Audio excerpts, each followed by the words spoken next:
Hey everyone. Yeah, you can see for today, April 14th, 2016, 3/14/2016. These are figures that I've picked up recently. Now, of course, before I do forget, I do have a Yogi Bear figure, which is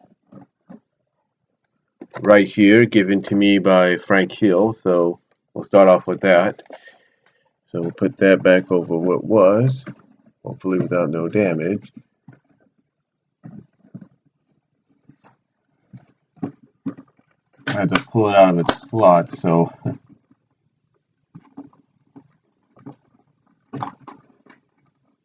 there we go. Put it back. So yeah, I got that from Frank Hill. Next up, I don't think I showed these off yet, but I did get a few new TMNT figures. I did get the Karai Snake, or yeah, Snake Karai. And what's unique about this is you have to connect her tail right here. I don't know if you can see that. You can see that little tab there. You got to connect her tail, and the headpiece comes off like this, and you get a human head right here, which also swivels a little bit to go with it. So you get her human head and you get her snake head as well.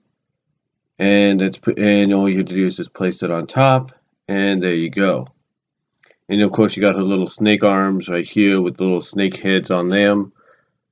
Kind of makes you think, eventually if they'll ever do an episode where she'll communicate with them and they'll be their own, individual personalities or something like, be like, yeah, hey, correct, something like that. So, yeah, who knows? They might work that into the episode. Who knows? But her legs swivel, so that's pretty good, and she does balance very well for a figure, as far as I know. So yeah, I got Snake Karai of the new TMNT series.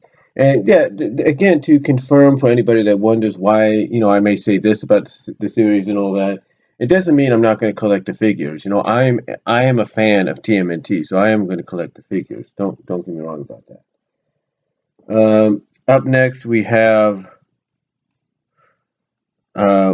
Monkey Brains right here. He's a little harder to pose a little bit, just by the way he's designed, but we have Monkey Brains here. Head doesn't move too much because of the thing connected, but yeah, we have him uh, on there, so I have him now. I would have gotten the mutant shredders and all that, but I figured, I'll get those next time. So here we have Monkey Brains. Very nice. I guess you could say it's a nice kind of collection, to nice addition to the collection if you want to get that figure. Then next up, very recently, I picked up a few figures. Yesterday, I gotta look up some information on this one. But yesterday, I picked up another Marvel's Legend Infinite series figure. It's part of the Defenders line, I guess you could say. Fearless Defenders, as it's called. Like I said, it's part of the Defenders line. And now I can kind of see why a lot of the Disney princess figures, a lot of the Disney figures now, princess and such, are a lot of the Disney princess figures, like the Frozen figures and stuff like that, are all being distributed by Hasbro. Hasbro also does the Marvel figures, so I guess keep them all under the same roof. But here we have um, Thundera. We have Thundera. I think that's her name. Let me see if I can look up some information on her.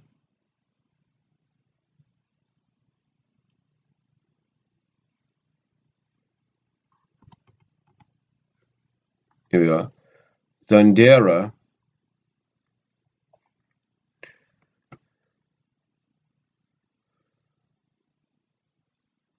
And according to the Marvel database, she's from Earth-715.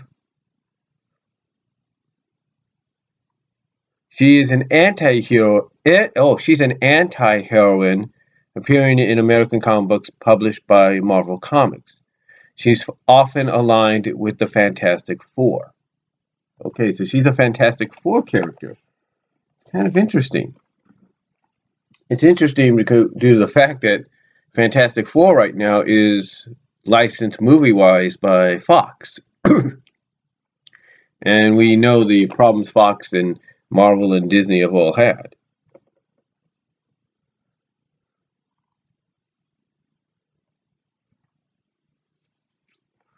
So yeah, this is Thundera.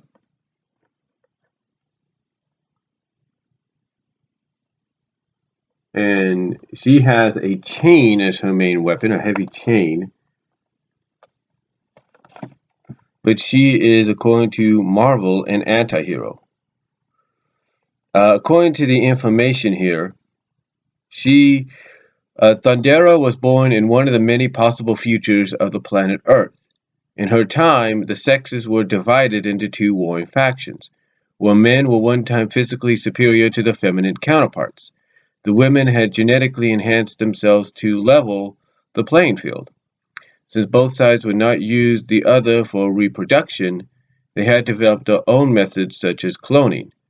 Finally, the United Sisterhood Republic rose to power, and it was into this world Thundera was born. Thundera was quite possibly her world's greatest female specimens.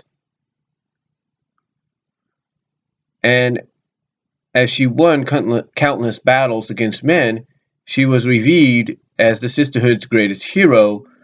Oh, due to circumstances not yet known at this time, another Earth, Macaris of Earth 74101, started to merge with Thundera's world at the dawn of the 24th century.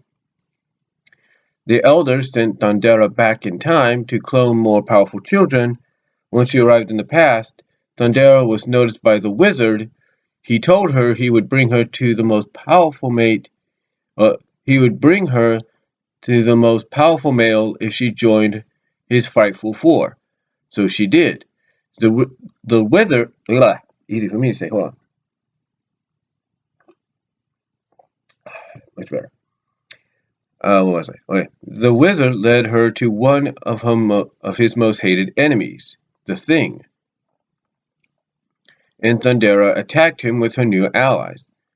Thing was in the company of Medusa, but it was his nobility that forced Thundera to rethink her position.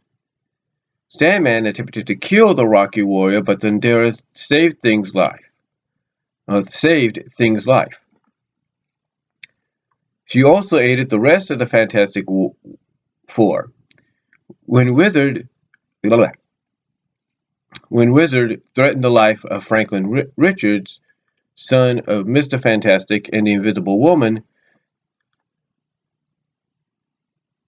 despite her gestures of goodwill, Thundera still helped the Frightful Four to escape and would return at a later time to challenge Thing to a rematch. The fight ended when Mr. Fantastic temporarily transformed the Thing back to Ben Grimm, removing his powers and forcing Thundera to halt her assault. Thundera, deciding Thing was the greatest male warrior, would find herself caught in a love triangle with Alicia Masters for the affection of the Thing. But Ben was too devoted to Alicia to entertain any of her advances. Nevertheless, Thundera would go on to help the Fantastic Four against the Frightful Four and Nomar the Submariner when he would attack Manhattan. Thundera was kidnapped by Makazov the Nuclear Man when he traveled into the past from his home. Macaris traveled into the past from his home, Macaris. He was considered the greatest warrior on Earth, but that wouldn't stop the Fantastic Four from following. Medusa also gave chase and brought the Sisterhood with her. However, a nuclear explosion caused Mahazum to temporarily discorporate and merge two Earths into one, Earth 7412. Afterward, Thundera was returned to the Fantastic Four's time and went her own way. The Frightful Four would renew the grudge with the Thing, and Thundera was there to help him. She also, along with Tigra and the Impossible Man, would help the Fantastic Four against Brute, a creation of the High Evolutionary, and two androids designed by the Mad Thinker. She eventually found a friend in Hyperion of the Squadron Sinister and fought against the Miss Marvel and the Avengers, defending him. A covert subdivision of the Roxxon Corporation in Ninth Command introduced Thundera to a wrestling promoter, and soon she found herself in the ring battling the grapplers. Thundera was drugged by Titina and lost her match. But Rosalind still gave her an offer she couldn't refuse, telling her they could return her to the future if she would smuggle equipment into Project Pegasus. She agreed, but when she saw the Thing, Thundera surrendered to him without revealing what she was doing. She escaped during a power outage, but returned to assist Thing, Quasar, Bill Frost, and the Arcurian against the Ninth Man. For her help, Project Pegasus forgave her earlier actions.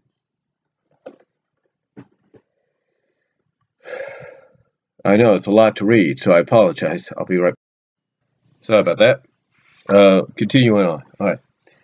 Thundera tracked her benefactors at Roxxon only to have them arrange a meeting with Hyperion. He brought Thundera to the Ninth Command, where they showed her the Ninth Projector.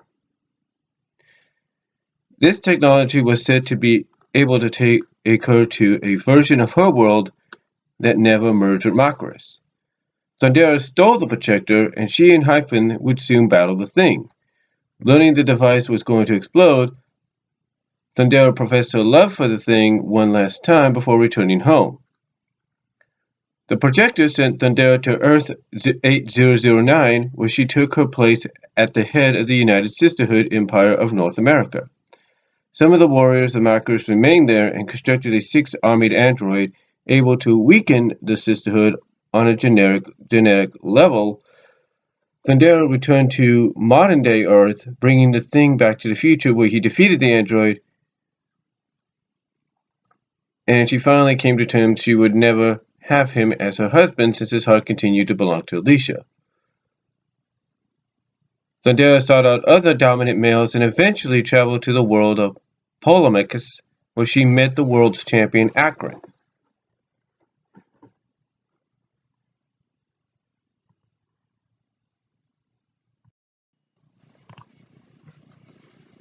Let's see, what was I? The meeting between Thundera and Akron led to a war between the worlds, and the Avengers and Fantastic Four had to intervene until the deciding battle came down to both civilizations' greatest warriors. The battle of the sexes turned to romance, and Thundera returned to Polemachus to rule by Akron's side. Political differences between Thundera and the male-dominant society of Polemachus caused those in power to repeatedly attempt to sway the public against her. Their schemes were thwarted by some outside help. Was thwarted, but some outside help was usually required to do so. The Avengers, Quicksilver, and even Akron himself had to get involved to ensure Thundera's name not to be soiled. Thundera and Akron agreed to use modern technological acceptance and gender equality to balance the old ways of Polemachus, but many in power still opposed them.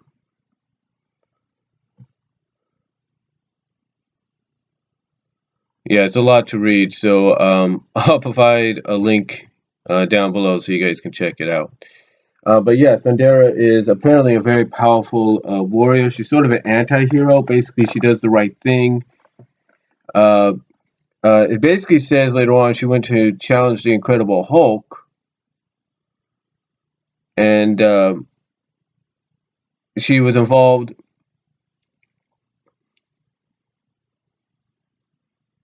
in situations with Laia, Inhumans, Crystal, in Emily, Uman, Red Hulk, She-Hulk, Lady Liberators, Winter Guard,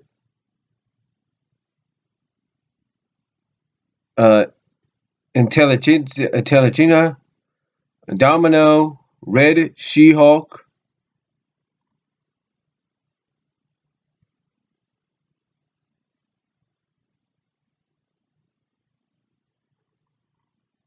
You know, just a lot here. So again, I'll provide a link down below. But that is one of the figures they were selling as part of the Infinite, one of the newer figures they were selling at my store as part of the Marvel Legends Infinite line, Fearless Defenders. And it's part of the build of figure sets as well. As you know, DC's doing the same thing with their line through Mattel. And this one is the Hulkbuster. So I've got 7, which is one of the arms, I believe. Yeah, it's this arm right here. You can pretty much tell that already. So yeah, that's Thundera. So if you know about the character in Marvel, then pretty much you could definitely tell that, looking up information on her, they did a tremendous job of accurately representing who she is. And if anybody in CAW needs to create a character for the PS4 leagues, like I'll probably do, she's a good candidate for that opportunity, for that chance. So pretty cool. Now, of course, it wasn't the only figure that they sold there, surprisingly, or to my surprise. They also sold Marvel's Valkyria. And she is the number 6 one, so she has the other arm of the Hulkbuster. But this is Marvel's Valkyria. I think she's the one, I'm not really sure. I think she may become the new Thor. Oh, almost hit my eye there.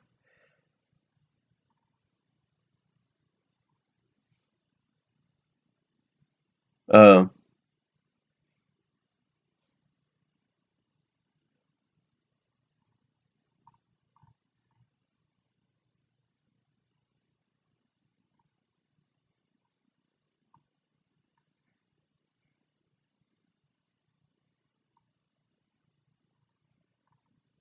yeah.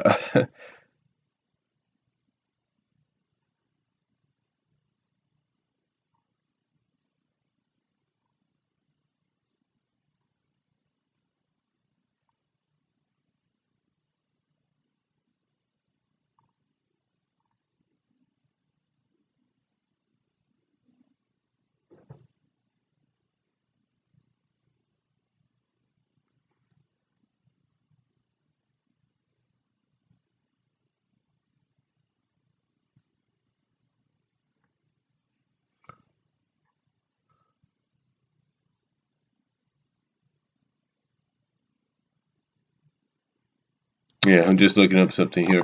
But yeah, Valkyria here is one of the newer figures they got. I'm kind of surprised by this. I know Toys R Us. If you go to a Toys R Us, they're going to have a whole line of these, so you don't have to worry about that. But yeah, Marvel's Valkyria. I think she's the new Thor. I was just looking up some more information. What I was doing there, just briefly, let you guys know, I was looking up some information connected to the Thundera one. But like I said, I think she's the new Thor just by the way she's designed. Oh, wait a minute.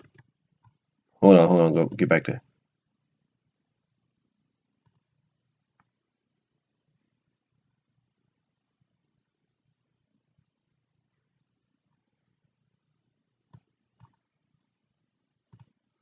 Okay, I just screwed up there for a second. Hold on. But I think she's the one that became the new Thor. I'm not really sure. Just the way the bodysuit is, I can almost say that she was maybe in another alternate dimension. So I would have to say she's possibly the new Thor.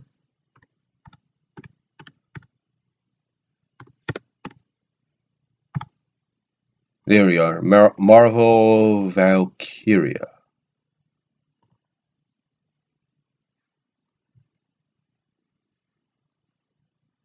Here we go. Marvel Valkyria.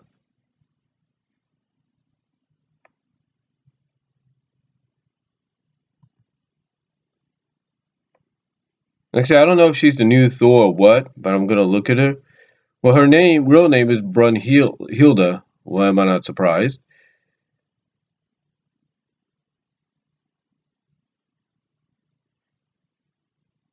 And she was ranked 30th in IGN's list of top 50 Avengers, and 65th in Comic Buyer's Guide's 100 Sexiest Women in Comics list.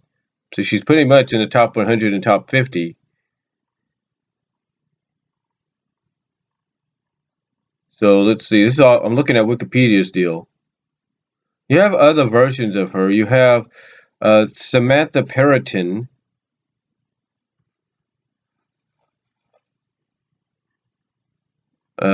You have an Ultimate Marvel version, which I'm guessing this is based off just by looking at this. This is the Barbara Norris one. Oh, this is the Barbara Norris one. Okay. Yeah, this is Barbara Norris, I think.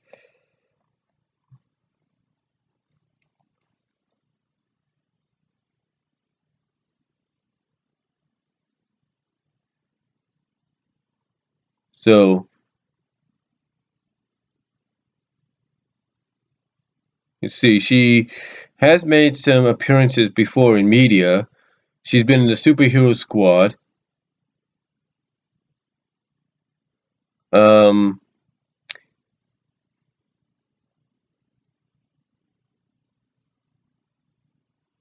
let's see. She's appeared in the Fall of Asgard episode of Avengers: Earth's Mightiest Heroes. She's appeared in Hulk vs. Thor's in the Hulk vs. Thor segment in the Hulk vs. DVD.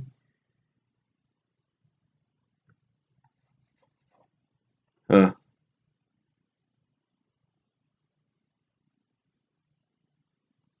and she appears in the Thor Tales of Asgard, voiced by in Thor Tales of Asgard, I think. Let me check. Yeah. Yeah, she appears in the Thor Asgard one. Okay, she appears in that one. Tales of Asgard. Apparently, like I said, this one is based off the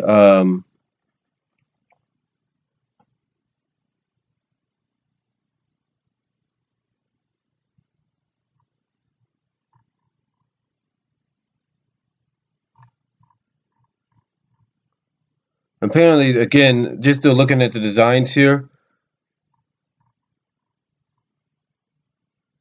this is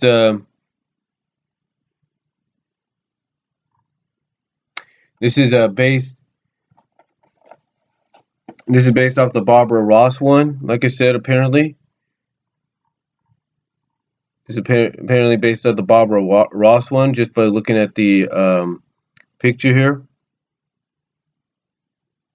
Yeah, it's definitely based off the Barbara Ross one. But I know this video is going long, so I do apologize.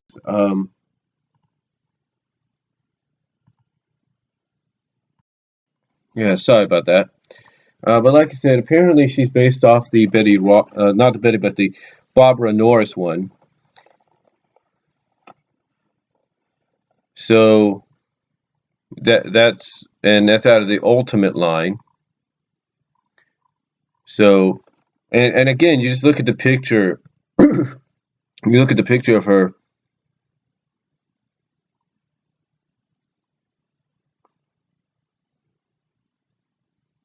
Um,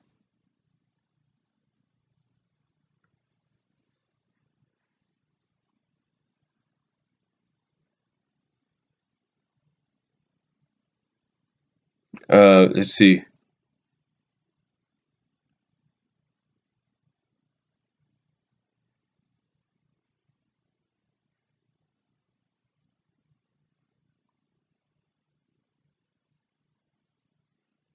Um,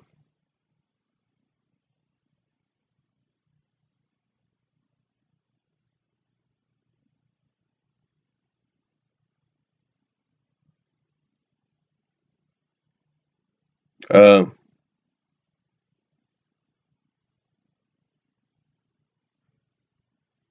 let's see.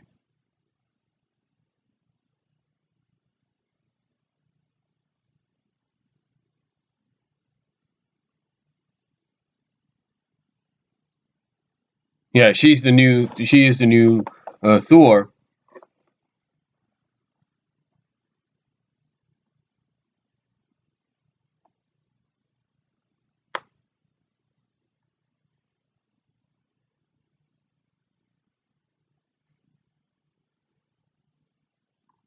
Yeah, she's basically the new Thor, but it's again a very complicated history if you follow, unless you really follow comics and all that. But just by looking at the figure, the way they designed it, definitely matches up to the comic book, especially the Barbara Norris one.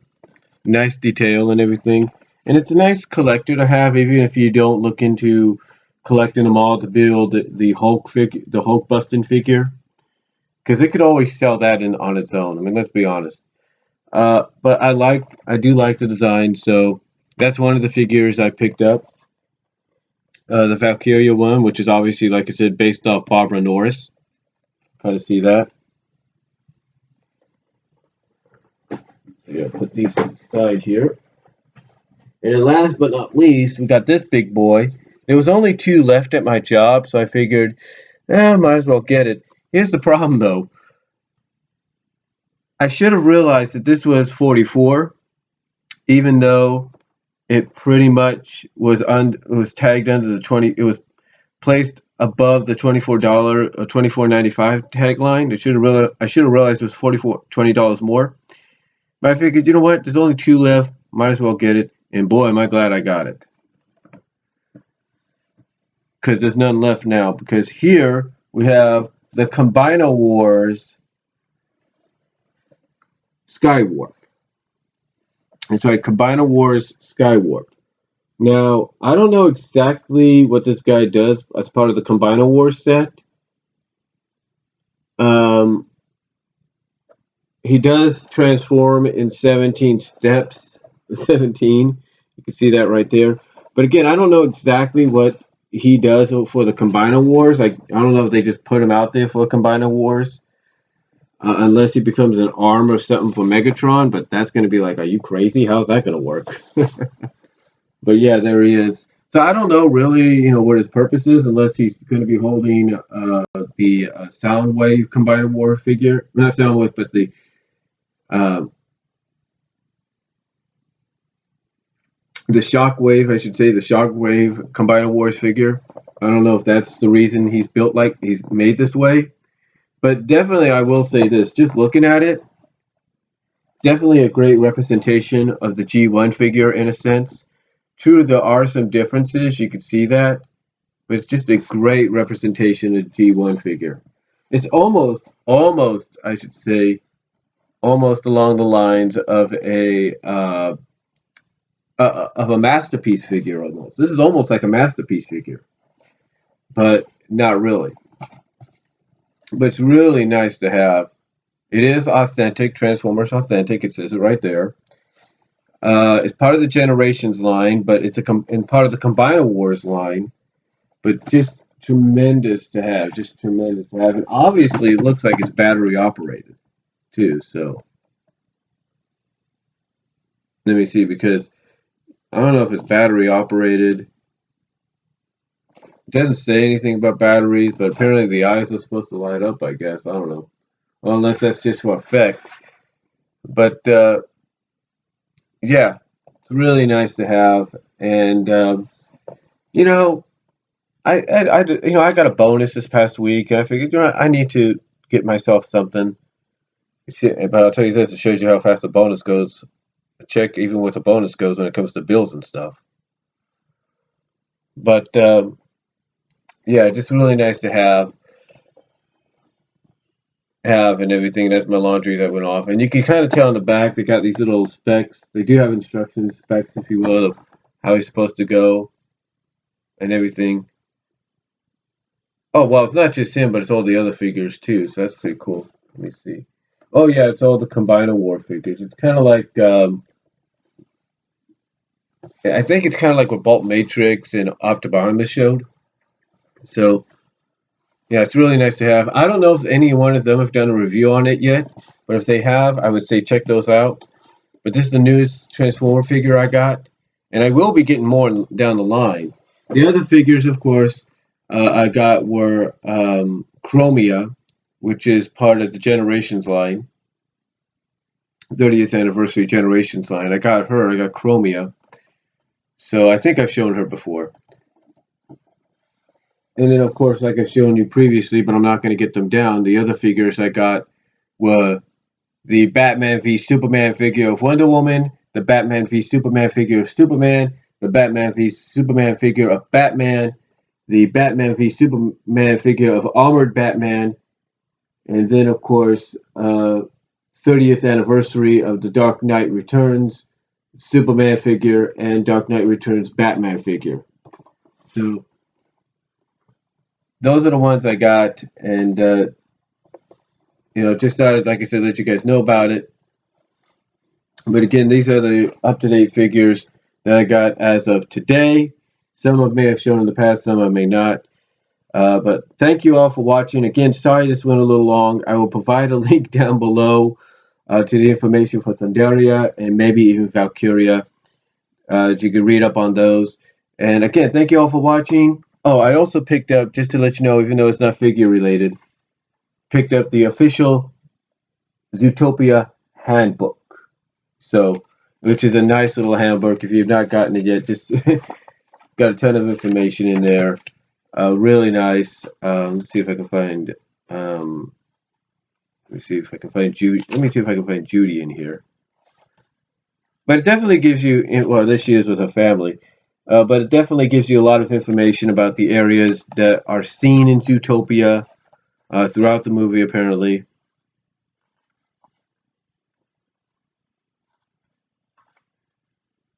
There's Gazelle right there, so.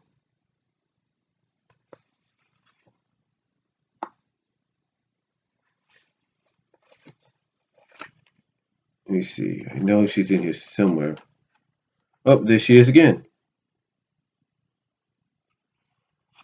You notice that part at the end. There she is. It's Gazelle again.